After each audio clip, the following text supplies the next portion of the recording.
Assalamualaikum warahmatullahi wabarakatuh. Menjelang beberapa hari kita akan merayakan Idul Fitri.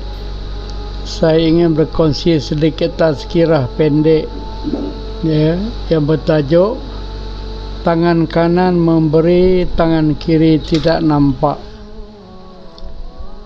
Jadi dalam melakukan suatu perbuatan ataupun amalan, ianya diibaratkan tangan kanan memberi, tangan kiri tidak nampak.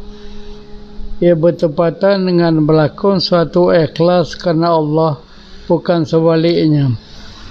Terdapat manusia melakukan sesuatu kerana hendak disebut dan dipuji, kerana ketua atau orang lain, kerana pangkat atau kedudukan, kerana laba atau kurniaan. Ianya belum tentu ikhlas. Keikhlasan terhubung dengan niat dan cara. Kalau niatnya betul dan caranya tidak melanggar syariat, keikhlasan bakal terjadi. Keikhlasan dalam melakukan sesuatu adalah penting supaya kita tidak menjadi orang oportunis atau mementingkan diri sendiri, supaya kita tidak berbangga-bangga dan riak dan menyebabkan nafsul amarah subur dan sifat-sifat mazmumah berkembang. Keikhlasan yang disandarkan kepada Allah menjadikan manusia terpedoman dan terbimbing. Manusia yang terpedoman dan terbimbing takut melakukan kemungkaran dan kerja-kerja yang tidak berpahala. Keikhlasan berkait rapat dengan barakah, berkat. Konsep barakah daripada Allah ini menjadi tujuan dan puncak dalam melakukan sesuatu. Ada orang yang berusaha sungguh-sungguh untuk mencari kekayaan, tetapi niatnya tidak ada dan caranya tidak ikut syariat, barakah akan hilang darinya. Ada orang bersusah payah belajar ilmu dunia, tetapi ilmu Al-Quran tidak dipelajari, lalu ia menjadi liberal dan sekular. Keadaan sebegini tidak menjadikan ilmunya seimbang dan tasawurnya menjadi pincang juga. Keseimbangan tasawur, pandangan semesta atau world view amat penting dalam kehidupan seseorang Islam, kerana darinya kita mampu mengukur dan menilai sesuatu berasaskan syariat dan menjadi landasan kepada kehidupan yang Islami. Kalau dunia yang dikejar, belum tentu dunia bersama-sama dengannya.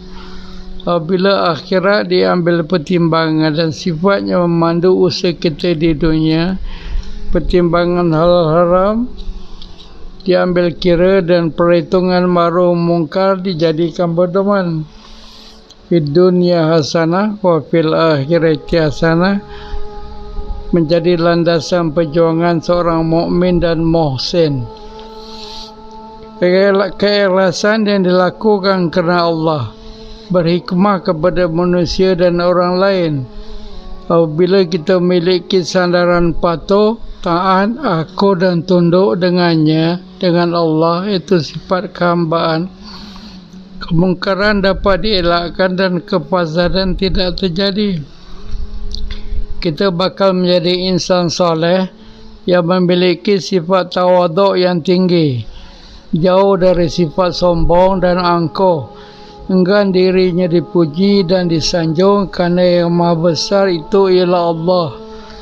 Sebab itu kedapatan hari ini orang berbangga-bangga dengan diri, kekayaan dan pangkat yang ada, kerana lupa kepada kebesaran Allah dan kekedilan diri insan.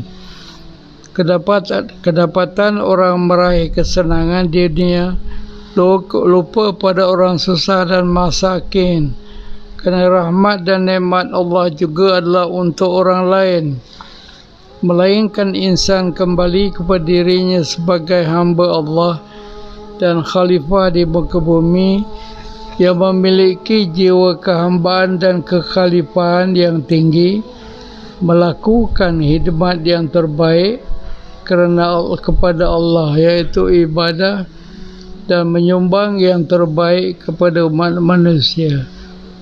Keikhlasan menjadi kunci utama dalam melakukannya. Apabila kita melakukan satu dengan niat yang ikhlas, kita tidak boleh berbangga-bangga dan menunjuk-nunjuk, kerana ia yang tidak membayangkan keikhlasan itu sendiri. Apabila kita menerima rezeki yang banyak, harta itu perlu dibersihkan, iaitu zakat, dan jiwa infak, iaitu sedekah, sentiasa subur kepada mereka yang memerlukan. Sifat ta'abudi ini penting supaya Allah menjadi pertimbangan, Al-Quran menjadi rujukan, dan sunnah Rasulullah menjadi ikutan. Inilah jalan terbaik yang tidak membawa kita kepada kesesatan, hingga manusia beranggapan bahawa hidup ini segala-gala tanpa Tuhan dan tanpa iman.